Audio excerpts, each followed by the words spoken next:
Welcome back to the Daily Dope Show. Uh, now, I was gone a little at the beginning of the month, end of last month. I was at the Electric Forest weekend too, and I've been going to festivals pretty much my whole life.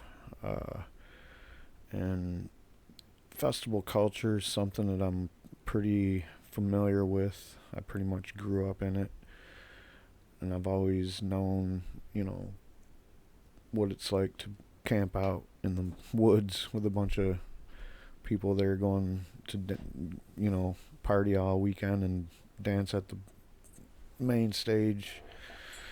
I know all about the shakedown streets and all that.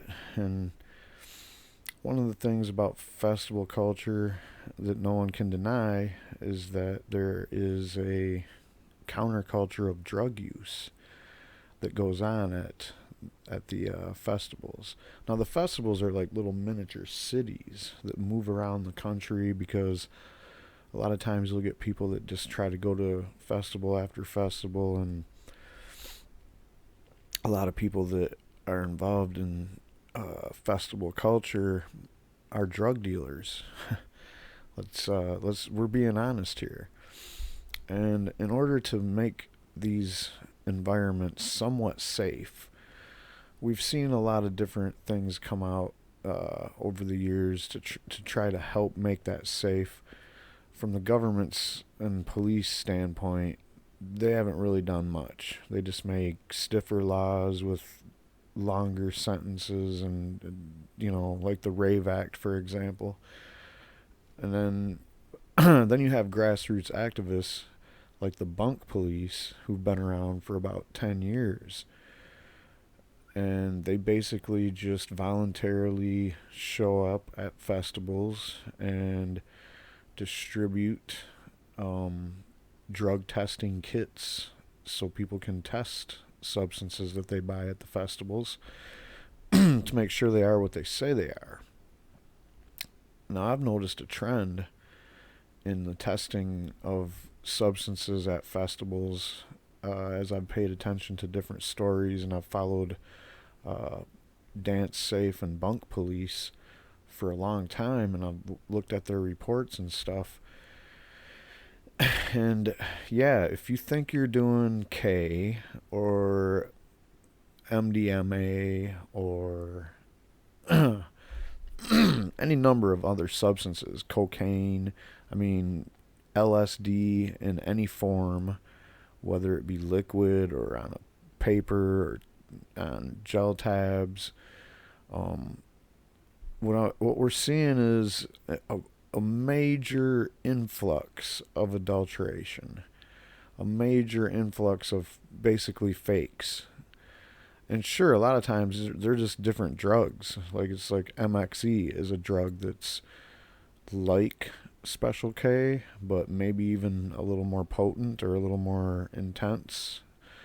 So it's just a mislabeling thing because it's much easier to sell somebody Special K at the party where everybody isn't like, everybody doesn't know what the up to the minute, substances that people are doing as far as these designer new substances that are available, like MXE, for example. Um, Now, when we're talking about good old fashioned, the regular drugs that everybody knows, and at least knows kind of what it looks like and what the effects are supposed to be, we have things like cocaine, LSD, um, obviously cannabis, which is also something that has been faked with basically who knows whatever dried uh, herbs that they use with in these so-called spice or whatever fake marijuana that has also shown up, so that we know that there's fake substances, and we know that people are calling things the wrong thing. And but what we haven't really seen yet, and I did do a video about this before, is this cocaine laced with fentanyl. But now I'm seeing it, and when I first seen this story pop up, I was thinking, well, this has to be, there's got to be something going on here. This isn't like in the culture. Is it in the culture? Is there actually people that lace cocaine with fentanyl for one reason or another and maybe even sell it as such? But in a situation like a music festival, you're not going to be able to find that niche group of people that's actually looking for something like that. You're going to find some people that are looking for cocaine, and you might even find somebody that's interested in fentanyl. I don't know. Depends on what kind of music festival you're at. But nobody that's buying cocaine that I know of ever expects to find fentanyl in it or wants to have fentanyl in their cocaine. Why would they? So to me, it's just the most ridiculous and unacceptable thing going. And what do we find? We have a report here from the Bunk Police that there was somebody, actually, after I read the report, 2 different people that they know of that was selling cocaine that was laced with fentanyl. Now, this is just unbelievable. And it's hard to say a lot of things. Now, when I first heard this story a couple days ago, somebody basically was talking to me about it, and they threw out the idea that, well, maybe Bunk Police is trying to ramp up their sales because, using that same fear-based propaganda push that the big pharma uses to get people to buy, those naloxone revival kits in case somebody overdoses on fentanyl. Now they're telling people all these scary things about fentanyl, like, oh, you can, someone eats or if someone's on fentanyl and they're in the swimming pool, they can transfer it to you somehow. I mean, it's just like the craziest fear propaganda there is. And I thought about that, and I'm like, I don't think Bunk Police is in the business of trying to drum up business that way. I think, and by the way, I think, like I just alluded to earlier, without even going into talking about fentanyl, you should already be scared enough to test everything that you would buy at something like a festival. Because, I mean, you would, if you think that you're getting what you think that they're telling you it is, I'm telling you, man, it isn't. It hasn't been for a long time with cocaine, okay? And so that's just kind of a brief overview of what's going on here, and I'm going to read this account of what Bunk Police encountered at the Electric Forest Weekend 2 this year. And like I said, that's when I was there, and the whole time I was there, that's the last thing I thought of. And I seen the Bunk Police tent and everything, and I was glad that they were there. But what I didn't expect was to find out that there was this kind of shit going on around me. So anyway, I'm going to read this account from them. This is on the Electric Forest subreddit over on Reddit, where, I barely ever spend any time, so maybe someday I'll just retreat into Reddit and stop making videos or something. But in the meantime, let's go ahead and read their account here. Fentanyl overdoses are increasing at a blistering pace, especially in cocaine samples. The nightmare scenario right now is a large-scale urban distributor, possibly from Detroit in this case, showing up with cocaine adulterated heavily with fentanyl. Many times these guys come in groups, move quickly through the camping area on the first day, and then leave the grounds. This type of activity makes music festivals the perfect storm environment for a massive overdose event. Sales are anonymous in most cases with no contact info exchange, and the dealer moves on to the next campsite immediately afterwards. If there is a problem with the substance, then there is absolutely no way for the customer or their friends or authorities to find them leaving The dealer unaware for potentially hours walking around selling something that is dropping people like flies. And a couple associated dealers selling the same thing. You have the scenario that has us kept driving around the country and sneaking test kits into events for most of the last decade. Yeah. So this just talks about their process. So the plan for Bunk Bot is they have a text message service. Just text Bunk to 555-888 and you'll be signed up for two things. We'll send you our location as soon as we set up for the weekend, unless Forest kicks us out. Now they didn't get kicked out, but they did get kicked out a couple years ago, and or was it last year? It was ridiculous. So anyway, they're willing to leave in handcuffs. They're peacefully drawing a line in the sand and refusing to allow Electric Forest to create this unsafe environment. Actually, they're addressing Insomniac Madison House directly. It's time for you to acknowledge the problem and lobby to change any laws preventing the test kit distribution at your events. And he's specifically talking about the RAVE Act, which is what venues and, the promoting owners, like they were kicked out of Bonnaroo this year. And in fact, that was one of the updates that I was supposed to kind of look at first. They had a list. Where was that? Yeah, right here. Removed from Bonnaroo. So basically, Bonnaroo happens, and then Electric Forest happens after that. So apparently, Bonnaroo had 6 undercover narcotic security guards, followed them in, and on Friday for some time, and eventually made their way back to where we were distributing the kits. And yep, they basically told them to hit the road. So anyway, back to the Forest. So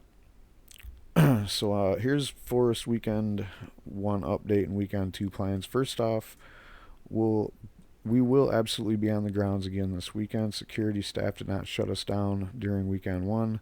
Although several of them drove by very slowly in golf carts and looked quite furious with us, I can't say that I feel much sympathy.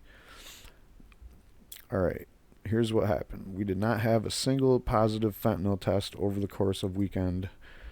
This is Weekend 1 they're talking about here. MDMA adulterants were found, various cathinones, which are bath salts. So people were basically pushing off bath salts and methamphetamines and several heavily mixed and therefore unidentifiable samples as MDMA.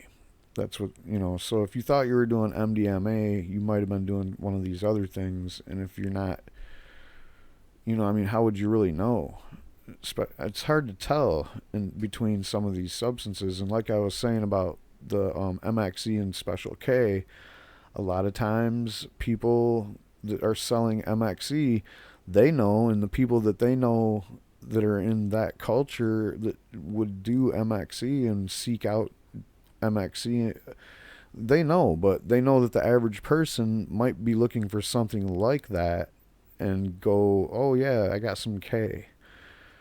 And that's kind of the way MDMA is. It's become generic, like basically, obviously, ecstasy pills is kind of like the most obvious example of that. So cocaine adulterants that were found, lots of methamphetamine, 4-FMA, some cathinones, and very, very few clean samples overall. And that's pretty sad. That's the way cocaine pretty much has been for over a decade. LSD adulterants found, various NBOMEs, various DOX, heavily adulterated gel tabs in a rainbow of colors, no clean gel tab tests whatsoever. That's pretty sad too. Seems like LSD isn't the hardest thing to make in the lab. Like, I don't know how much easier these other substances are or what's the deal, but anyway. Gel tabs are also sold as mescaline, so beware. And ketamine adulterants, they found MXE, or methoxetamine, 2F ketamine, and many heavily mixed and unidentifiable samples. And here's something interesting. Every now and then I'll look through the thread and see if there's anything that jumps out. It's an owl posted. I have worked this festival in the past and have run across you guys multiple times. I've even been asked to throw you out of the festival, which I refuse to do.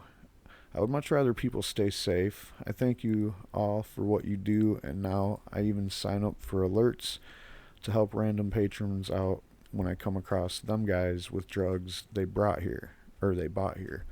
Much love. So anyway, we'll get right into the fentanyl dealer confession summary story, and this is a doozy, guys, so strap in. And when I thought about, the fentanyl coke situation, like, I don't, like, maybe somebody that's going to a festival would want to have, like, fentanyl laced coke so they don't have to break out their heroin and their needle and their all that stuff, because it's kind of hard to do all that when you're at a festival. Maybe, I don't know, or if you get caught, it's especially like not the place to get blown up for being a drug addict. For sure, like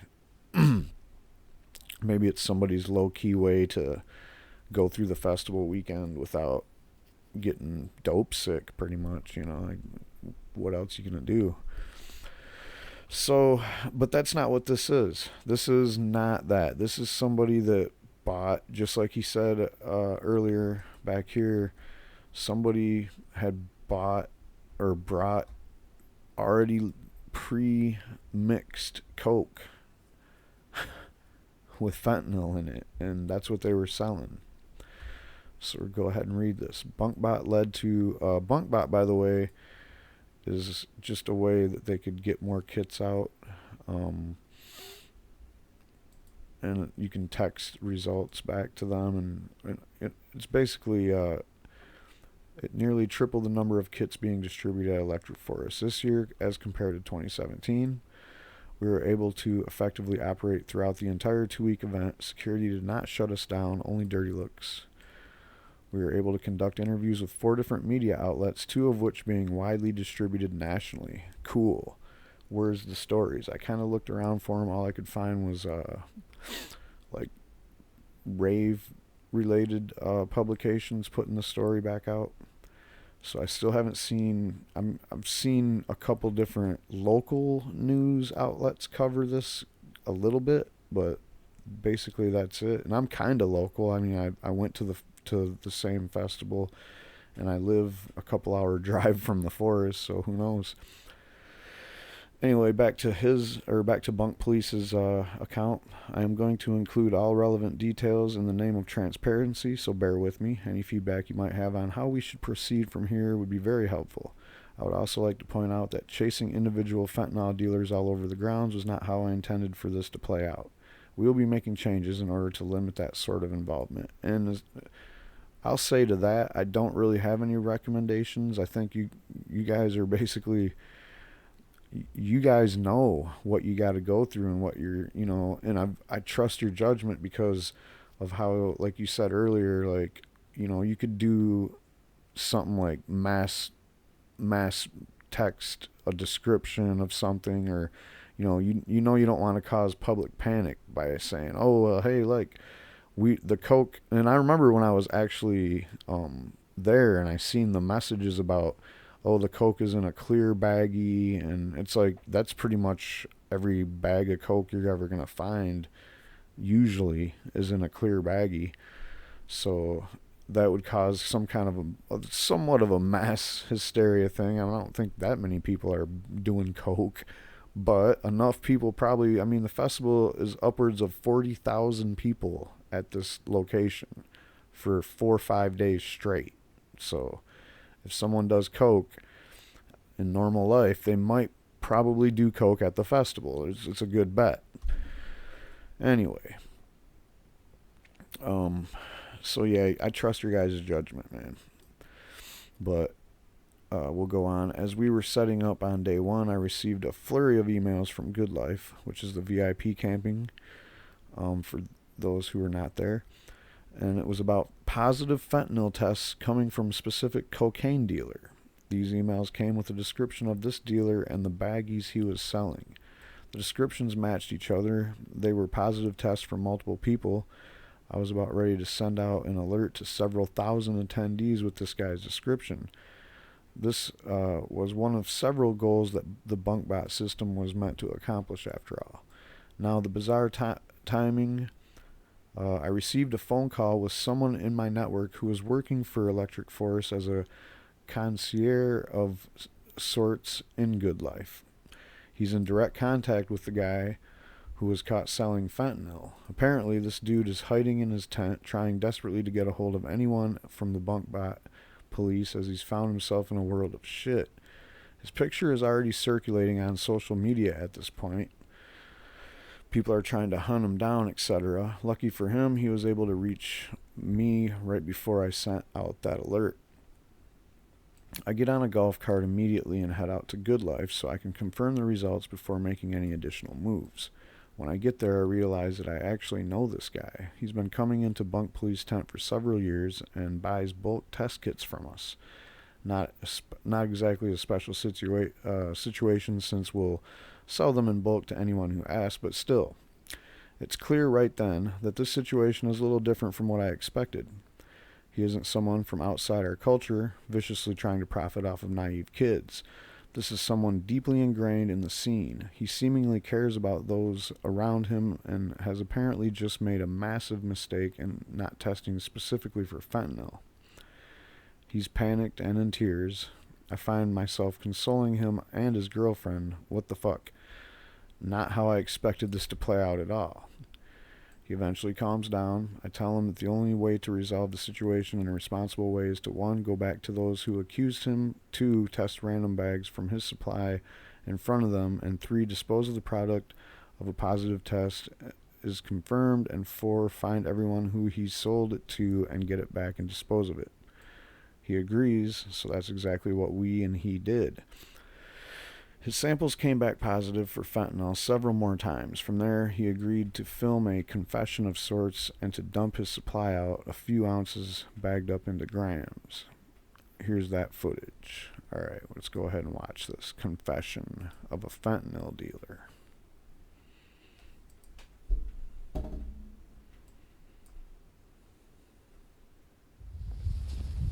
I've supported Bunk Police since the first time that I'd ever been to a music festival. Today, for the first time, unknown to me, I had something that could really, really harm someone. And I had no fucking idea. I hit it with every single text I could, but I haven't linked up with the Bunk Police soon enough to grab fentanyl test kits. Something that I had came back positive for fentanyl. The only reason that I go to festivals and bring this is to ensure safety. I don't advocate drug use, but if you choose to use drugs, I advocate safe drug use. I buy test kits wholesale, and I sell them for less than retail. The only thing that I want is for people to be safe. Please be aware. It doesn't matter if you know who you got it from. It doesn't matter if they know exactly where it comes from. It's not us. It's something else. And this is a big problem. Stay safe. Support Bunk Police. Do not ever use a substance without testing it.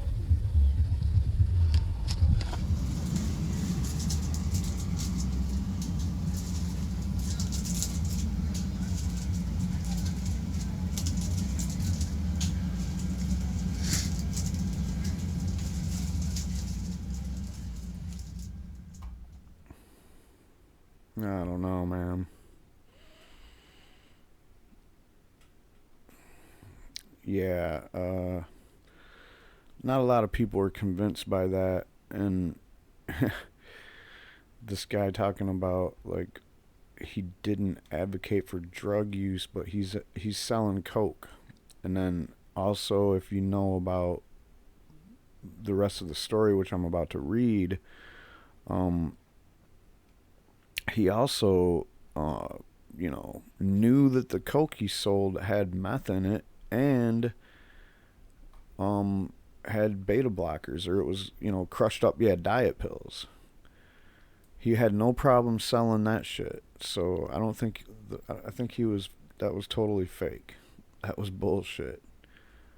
What we just seen from that guy. Quite, in my opinion.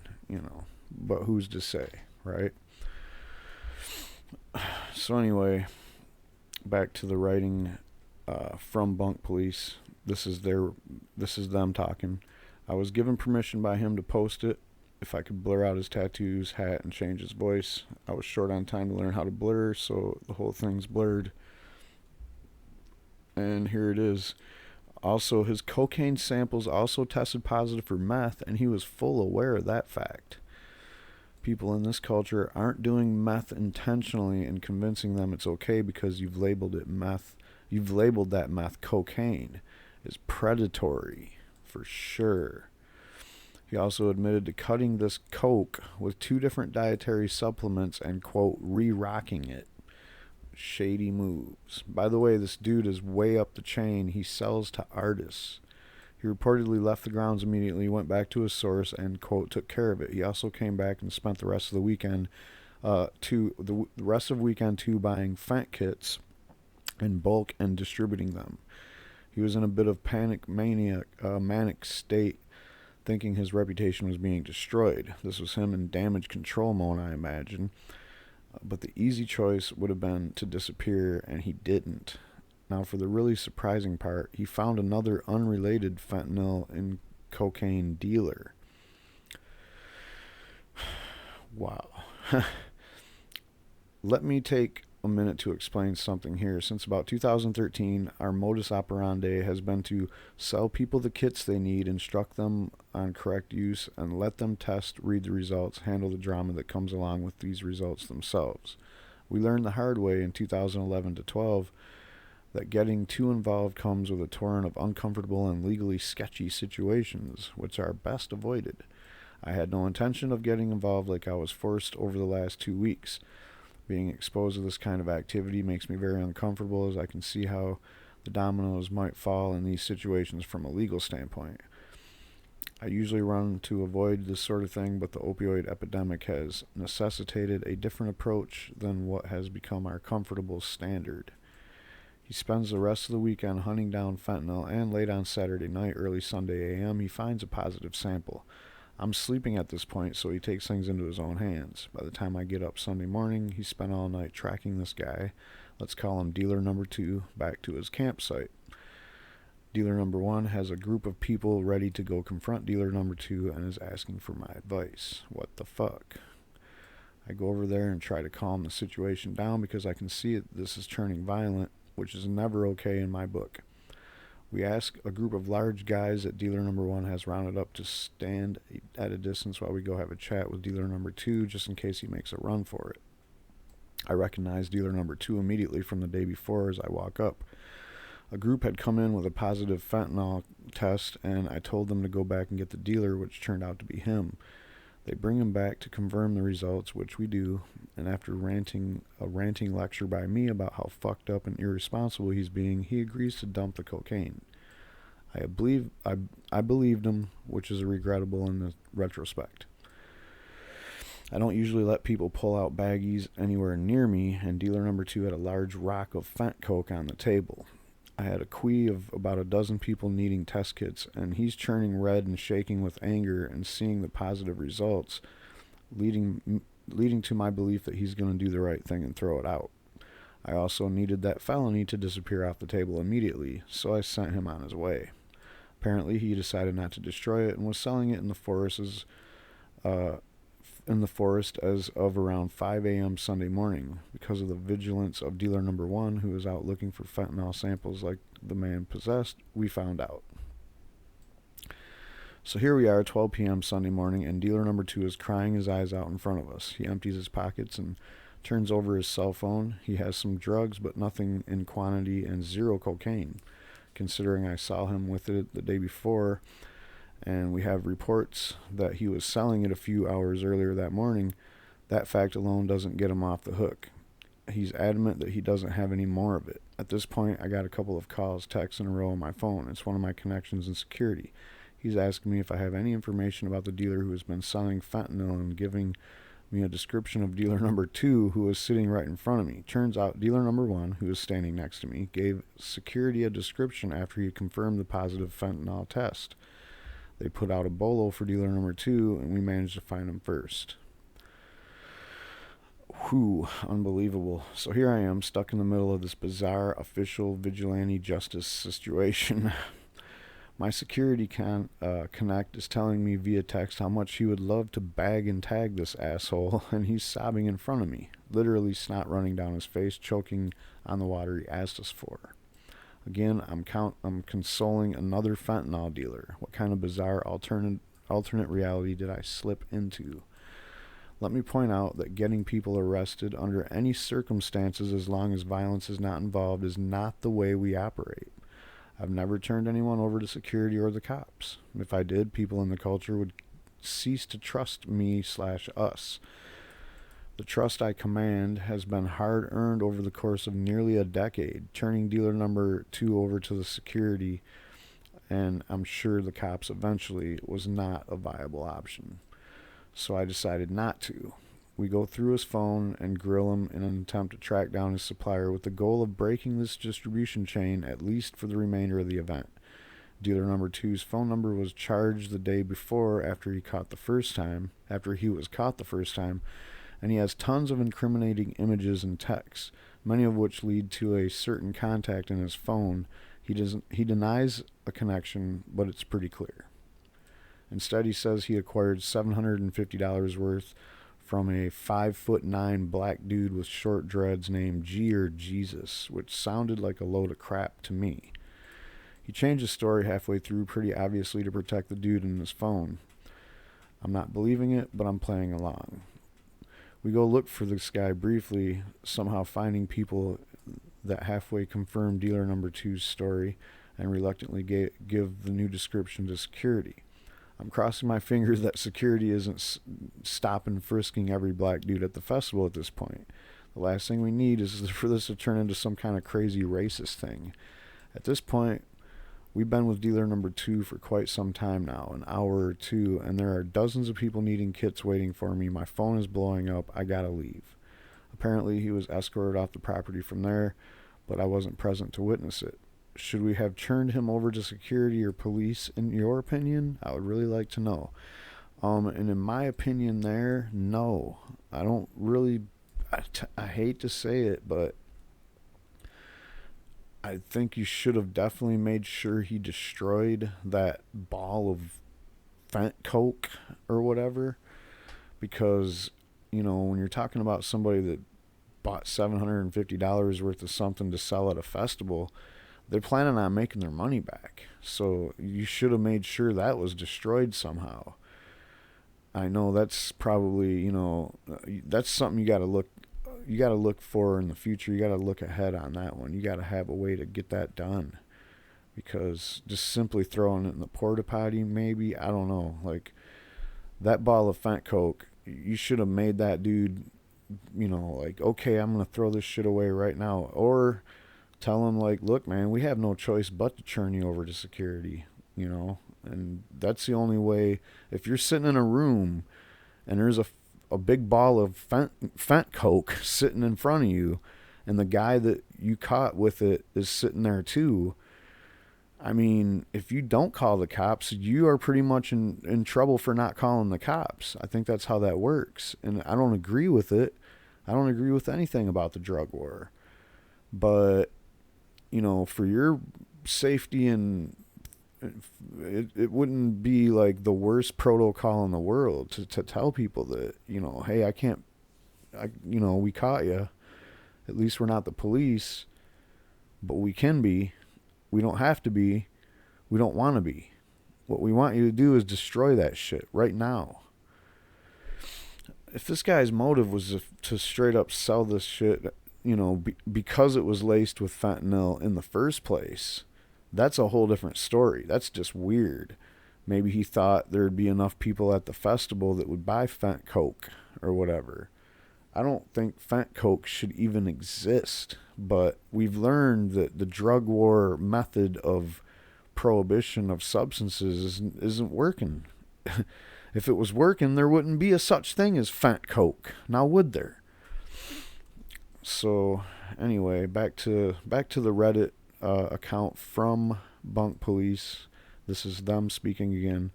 So beyond this crazy nonsense, we also received a boatload of reports from the community about other adulterated substances beyond fentanyl going around, many of them with descriptions of the dealers. We decided not to act on these tips this time around, as some serious thought and consideration needs to happen before we can be comfortable with how the masses will react to receiving this kind of info. And it's like I said at the beginning, every time you see a drug, it's got something in it that it shouldn't have in it. I guarantee it. Except for weed. But if it's a white powder in a bag, or if it's a piece of paper that's supposed to be LSD, or a gel tab that's supposed to be mescaline, it's not. It's none of it is. Cocaine has had meth in it for at least a decade that I know of, that I've seen in these tests. Meth, methamphetamine, or both. It's unbelievable. So they learned what we've learned. We're able to efficiently tap into the community with a Bunk Bot, and this allows us to react to mass adulteration overdose situations much more quickly and precisely than security and police. It has more value than we originally realized, but it comes with serious danger of crowd mentality taking over. Texting thousands of people through Bunk Bot with a description of a dealer selling adulterated substances is an iffy proposition at best. Sure, it would certainly work, but people would get really angry, which could lead to something violent happen, right? Especially if you have this description already out, and all of a sudden somebody just got found in their tent with a fentanyl overdose death. Now you got a witch hunt going on for somebody that is already on a description on the phone, and everybody's looking at this description, and there's going to be speculation on people that might not be even the right guy. Now you have like a lynch mob mentality brewing. So I don't know if that's the best approach. It's kind of yes, it is a very iffy proposition. Very. I'm also unsure if we could ever be specific enough with the description that we would be able to avoid false. That's another one. You're gonna have to have like exact stuff. Like, here's a photo of the guy. Here's the tattoo on his right arm, the exact tattoo, or maybe. But like I said, this is all really scary stuff to me. That there would be somebody selling fentanyl laced cocaine at a festival. It's pretty fucking messed up shit, man. And I highly recommend Bunk Police, if you are at a festival and they are there, or somebody like them. It's basically harm reduction 101. Like, if you have people that are willing to do drugs at a festival, I'm sure that if they had the option to test the substance to make sure it is what they think it is, they would do it, So a big thank you to Bunk Police for getting off at least the whatever that first guy, and the guy in the confession video. Now I'm thinking, I'm seeing this dump out. It's a very short part of the video. I hope he dumped all of it out. I mean, I hope this is all real shit. I don't, you know, I mean, I don't understand why it wouldn't be. Like I said, I don't think Bunk Police needs to drum up extra business. I think, you know, just existing is good enough. Thanks again, guys, um, for getting off at least that off the street. And we gotta make sure that you know people are aware. I don't know what. Do your part. If you know people that go to festivals and like to get crazy at the festival, this is good stuff to know, man. All right, have a good one. Peace.